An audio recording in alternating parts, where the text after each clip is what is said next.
அனைவருக்கும் வணக்கம். நம்ம எல்லாரும் மரக்கன்றுகள், பழக்கன்றுகள் எல்லாருமே நம்ம நட்டு வச்சு வளர்க்கணும்னு ஆசைப்படுறோம். ஆனா அப்படி வளர்க்குற பட்சத்துல விலங்குகளாலேயும், மனிதர்களாலேயும் அந்த கன்றுகளுக்கு சேதம் ஏற்படுது இல்லையா? அதை குறைக்கிறதுக்கு எல்லாருமே இந்த மாதிரி ஃபென்சிங் போடுறாங்க. கம்பி வேலி அமைச்சு ஃபென்சிங் போடுறோம். ஆனா அந்த ஃபென்சிங் பார்த்தீங்கன்னா, ஒவ்வொரு கல்லு, கம்பி, அதோட ஆட்கூலி எல்லாத்தையும் சேர்க்கிறப்ப பார்த்தீங்கன்னா அதிக செலவாகுது. ஆனா இது நம்மளுக்கு உயிர் வேலின்னு சொல்லி ஒண்ணு இருக்குங்க.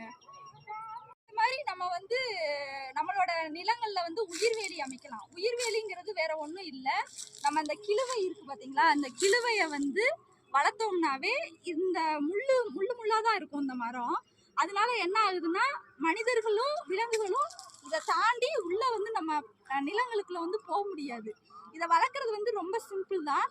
மழை காலங்கள்ல நமக்கு இந்த கட்டை கிடைக்கும். இந்த கட்டையை வெட்டி நல்லா ஆழமா குழி தோண்டி வரிசையா நட்டு வச்சுட்டா போதும். மழை காலங்கள்ல நல்லா தழுத்து பெருசா வந்துடும். அது போக இந்த மரங்கள் வளர்க்கறதுனால நம்மளுக்கு மழைப்பொழிவும் அதிகமா கிடைக்குது.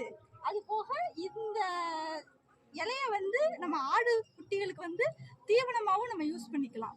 அதனால எல்லாருமே, நம்மளோட விவசாயிகள் அனைவருமே பாத்தீங்கன்னா உயிர்வேலியை வளர்த்து நம்மளோட நிலங்களையும் பாதுகாத்துக்கோங்க.